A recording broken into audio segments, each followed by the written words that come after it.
Well, here's a look at the new book, The Real Presence by Claudia Kangela McAdam. Cousins Abigail and Zedekiah disagree a lot. Zedekiah thinks that the grain his family grows is more important than the grapes farmed by Abigail's family. After all, Jesus fed 5,000 with 5 loaves of bread.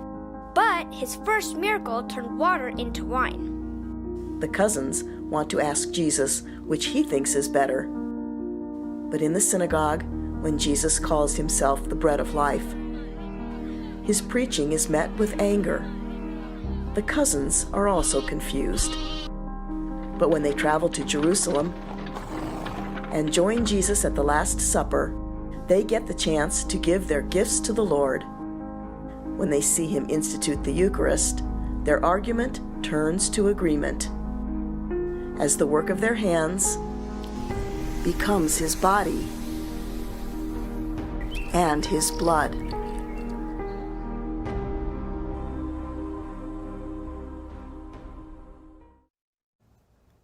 And joining us now from Highland Ranch, Colorado, is author Claudia Kangela McAdam. Claudia, welcome back to CFN Live.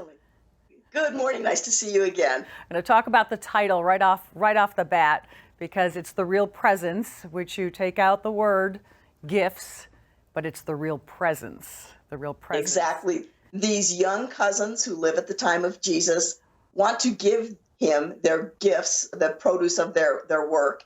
And so I took a turn on the word presence and put in presence, as in the presence of Jesus in the Eucharist, the real presence. And it's kind of an eye-catching device to get people to think, what is this real presence, ENCE? And as the little book trailer just showed, when they hear Jesus in the synagogue at Capernaum give his bread of life discourse, it kind of causes some disruption, a lot of disruption. And I think that's the case with people today.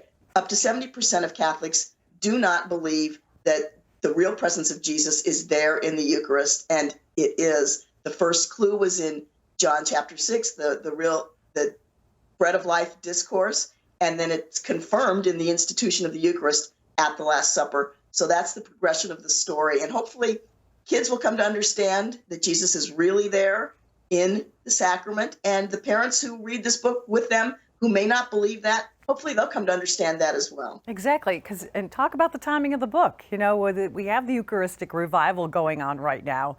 It is the year of the Eucharist in many dioceses here. It's actually perfect timing for this book.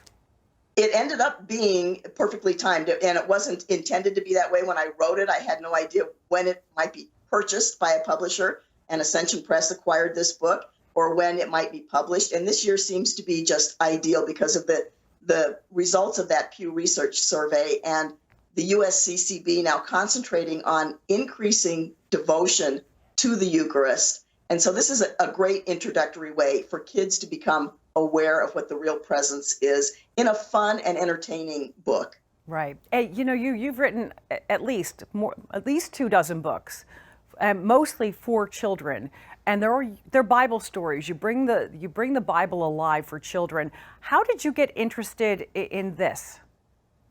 Some of my books are secular, but a lot of them are faith-based, especially in the last many years. When I was a student at the Denver Catholic Biblical School, I began to learn scripture as I never had before. And I was raised Catholic, went to Catholic elementary school, and, went to weekly mass and did all the sacraments and everything. But it was not internalized in my heart the way it should have been, the faith. And as I learned more about sacred scripture, I just got on fire for the faith and understood more of what this wonderful book, the Bible, has to tell us about who Jesus is and what his mission on earth was. And so I went on after the 4-year Denver Catholic Biblical School program to the Augustine Institute, where I got my master's degree in theology. And what I do is very similar to what the wonderful television series, The Chosen, which I'm a big fan, does. I heard Scott Hahn interview Jonathan Rumi, the Catholic actor who plays Jesus.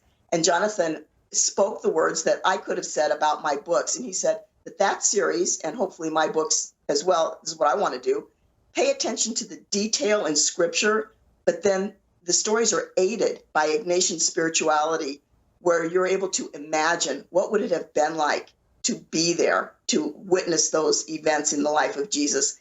And that's what I try to do in my books for kids, is put them in the sandals of children who may have lived at the time of Jesus.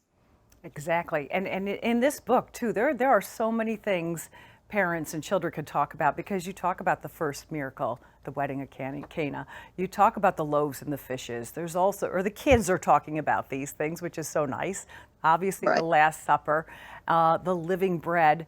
But we're looking at some pictures right now. The illustrations, you're taking them to this time, you know, when Jesus was alive in Jerusalem.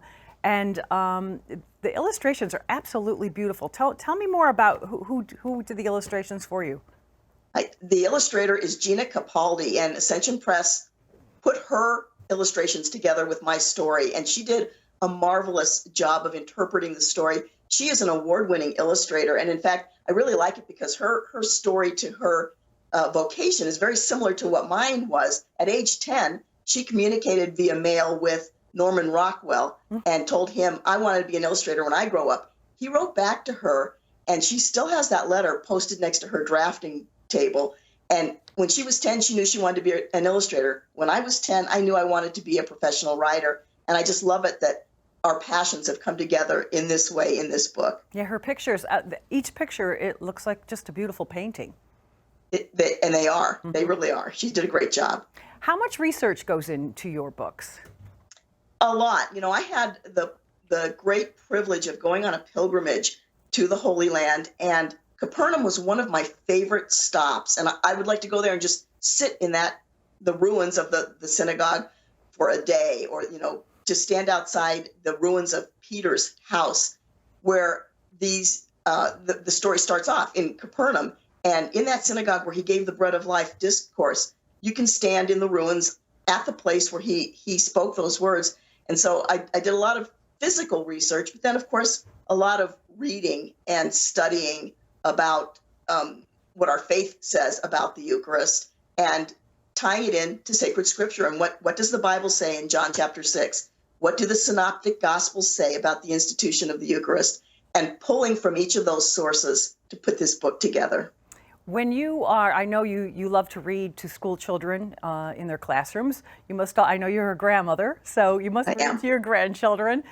You have to watch them to see what's grabbing their attention. And what is that when you're giving them Bible stories? They do love to look at the pictures, and they love to listen to the story. And I think it's important that you just don't go whipping through the book, reading the stories and the words themselves, but you actually take time to stop and say, do you know what that word means? Or this is what, this is where this setting is, or this is, why do you think this character is doing that or saying that? To go deeper into the story than to just superficially reading it.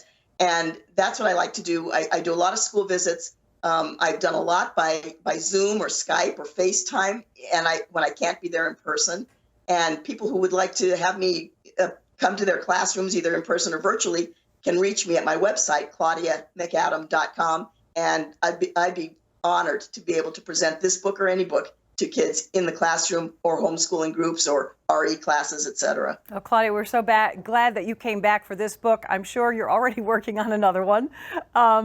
This book you can get through ascensionpress.com, correct? ascensionpress.com/therealpresence will take you right to that page. Okay, and claudiamcadam.com for any more information on actually inviting you to come for discussions. Exactly, and to see the book trailer that you ran at the start of the segment. You can see that right there too. All righty. Claudia, thanks so much for joining us. Thanks, Colleen. Have a blessed day. Oh, thank you. We'll be back.